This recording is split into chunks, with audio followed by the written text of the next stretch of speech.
Hi, I'm David Allen Miller. I'm here with my dear friend and one of my favorite people, Annika Socolofsky. I hope I said that right, Annika. I saw there's a whole pronunciation thing on your email about how I'm supposed to pronounce your name. And Annika's worked with the Albany Symphony a number of times. She's recorded with us. We just had a beautiful CD of Michael Dougherty's work, This Land Sings, come out with Annika as the star soprano. But her main career is as a brilliant composer. She recently got a doctorate from Princeton and has just moved out to Colorado to be a professor at University of Colorado. That's where you Yep, are, right? yep. Yeah, so congratulations. And you're in your new house. And we're so delighted that you were able, in the midst of all this tumult in the world and in your life, to contribute this beautiful Dolly Parton treatment to us. So tell us about the song, and then tell Mhm. us about Dolly and about your approach to the song. Sure, yeah. So I decided to arrange Dolly Parton's song Light of a Clear Blue Morning. This is a really awesome, kind of very relevant song, I feel like, of hers. She wrote it actually as she was walking home from leaving her big entertainment job on the Porter Wagner show. So she had broken up with the show and was walking home and just thought to herself, I can see this beautiful future ahead of me. And it's a kind of relentlessly optimistic song of hers. Maybe a little hopeful for the times that we're in at the moment, but I figured a bit of optimism wouldn't hurt anyone right now. So the song "Light of a Clear Blue Morning" is kind of her ode to her future of what brightness that could look like. And so your way of approaching it, because I will talk about your connection to Dolly Parton next, if that's okay. But your way of approaching it, since I know that you probably view her songs as pretty sacred objects, how did you adapt it, or what were you thinking? How much did you want to change it or keep it the same? Yeah, well, thinking about the visual medium that we're all in right now, we're all trapped in these boxes at the moment on Zoom or wherever.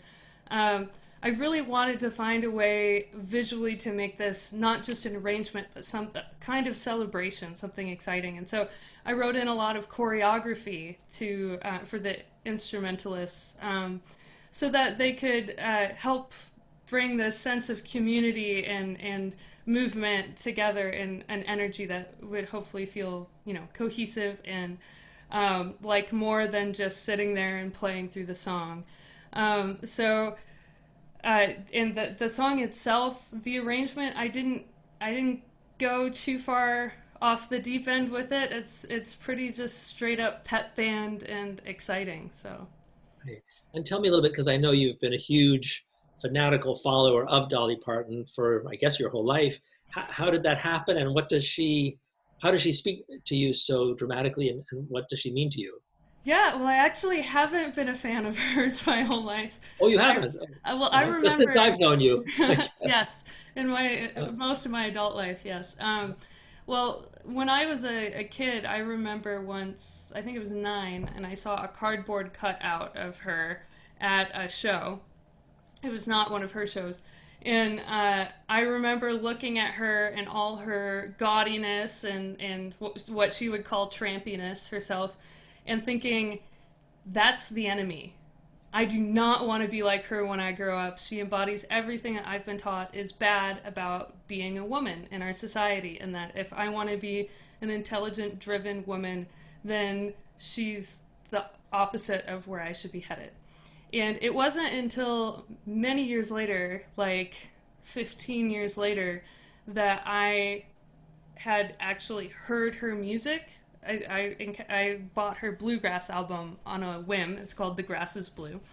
And uh, the last thing I expected when I pressed play was to hear just raw energy and force and power and agency, but that's exactly what I heard in her voice. And I was floored.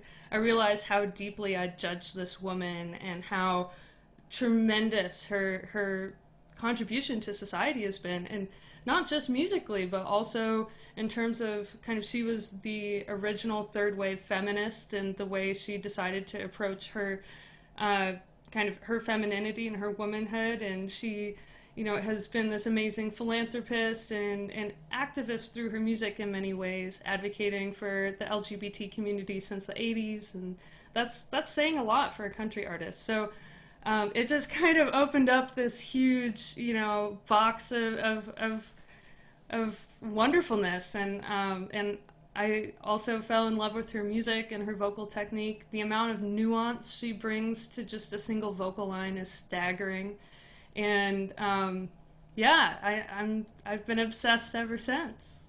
And I know and I gather, even though you're obviously very trained in classical composition, both at University of Michigan, where Michael Dougherty actually told me about you, and then also at Princeton. Mhm. But I noticed behind you got an accordion, and I think right behind your head you've got a dulcimer, and I know you play the violin also. Are your roots more in roots music, or? Yeah, definitely. I mean, I've never been much of one for practicing or playing classically, and so I really didn't. I would say I didn't fall in love with music until I started playing folk music, and so I'm a fiddler in kind of a Pan Isles tradition. I play a lot of Scottish music, and but I've also played for contra dances, and that has its own repertoire. And um, I love singing folk music, a lot of ballads, really dark, twisted ballads, which is actually uh, the place that Dolly comes from herself. She grew up learning music through the oral tradition and folk music, and none of that was written down, none of that was practiced. It's its own form of literacy, and to me, it's such a beautiful, genuine place.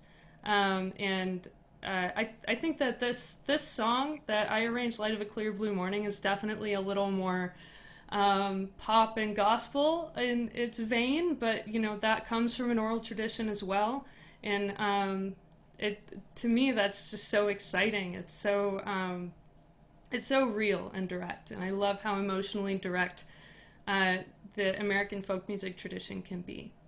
Great. And I also want to encourage anybody who's watching or listening to also check out your music, because you've written some really magnificent pieces for us, particularly that great piece you did as part of our water music tour when we went along the Erie Canal.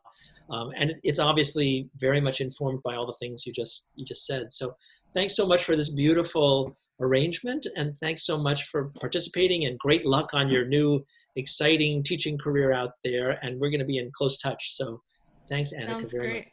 Thank you All right. so much, Stay David. well. Stay safe. Bye. Talk soon. Thanks. Great. So do you mind just like